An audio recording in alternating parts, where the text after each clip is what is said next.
Phone tapping case ప్రధాన నిందితుడు SIB మాజీ చీఫ్ ప్రభాకర్ రావు ఈ నెల 5న విచారణకు హాజరవుతారు. అమెరికాలో ఉన్న ఆయన భారత్ వచ్చేందుకు ఏర్పాట్లు చేసుకున్నట్లు సమాచారం. ఆయన్ను అరెస్ట్ చేయకుండా విచారించాలని సిట్ను సుప్రీంకోర్టు ఇటీవల ఆదేశించింది. కాగా ఫోన్ ట్యాపింగ్ కేసు నమోదైనప్పటి నుంచి 14 నెలలుగా ప్రభాకర్ యుఎస్లోనే ఉన్నారు.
రైట్, ఇక 14 నెలలుగా యూఎస్లోనే ఉంటున్న ప్రభాకర్ ఇక భారత్కు రావాల్సిన పరిస్థితి వచ్చింది. దానికి తగిన ఏర్పాట్లు కూడా చేసుకుంటున్నట్లుగా తెలుస్తోంది. దీనికి సంబంధించిన మరిన్ని అప్డేట్స్ని స్పెషల్ కరెస్పాండెంట్ తేజ అందిస్తారు. తేజ, ఇక ప్రభాకర్ రావు భారత్ రావడానికి ఏర్పాట్లు చేసుకుంటున్నట్లుగా తెలుస్తోంది, వివరాలేంటి?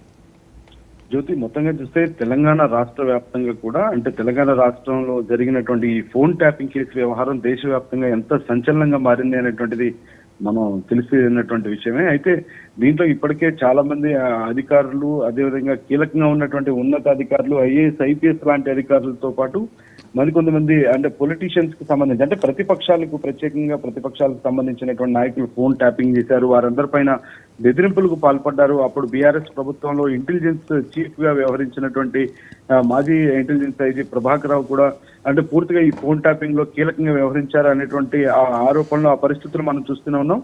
అయితే ఇప్పటికే ఈ ఫోన్ ట్యాపింగ్ వ్యవహారంలో పలువురిని అరెస్ట్ చేసి ఇప్పటికే విచారణకు హాజరైనప్పటికీ కూడా ఇంటెలిజెన్స్ మాజీ ఐజీ ప్రభాకర్ రావు మాత్రం ఈ కేసు ఉన్న దగ్గర నుంచి కూడా ఆయన అమెరికాలోనే ఉంటున్నారు. గత 14 నెలలుగా కూడా అమెరికాలోనే ఉంటున్నారు.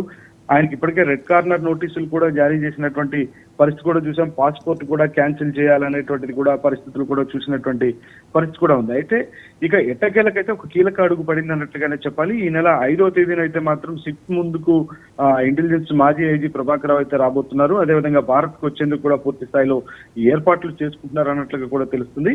మొత్తంగా కాకుంటే ఇక్కడ కీలకమైనటువంటి విషయం ఏంటంటే సుప్రీంకోర్టు అయితే మాత్రం ఒక ఆదేశాలు అయితే కొంత జారీ చేసింది. ఎందుకంటే అరెస్టు చేయకుండా విచారించాలి అనేటువంటిది అయితే మాత్రం సుప్రీంకోర్టు సూచించిన నేపథ్యంలో సిట్టు ముందుకైతే రావడానికి పూర్తి స్థాయిలో ఆయన ఏర్పాట్లు చేసుకున్న నేపథ్యంలో ఈ నెల 5వ తేదీన ఇంటెలిజెన్స్ మాజీ ఐజీ ప్రభాకర్ రావు అయితే మాత్రం సిట్ ముందుకు రాబోతున్నారు అన్నట్లుగానే మనం చెప్పాలి. Right, thank you Teja.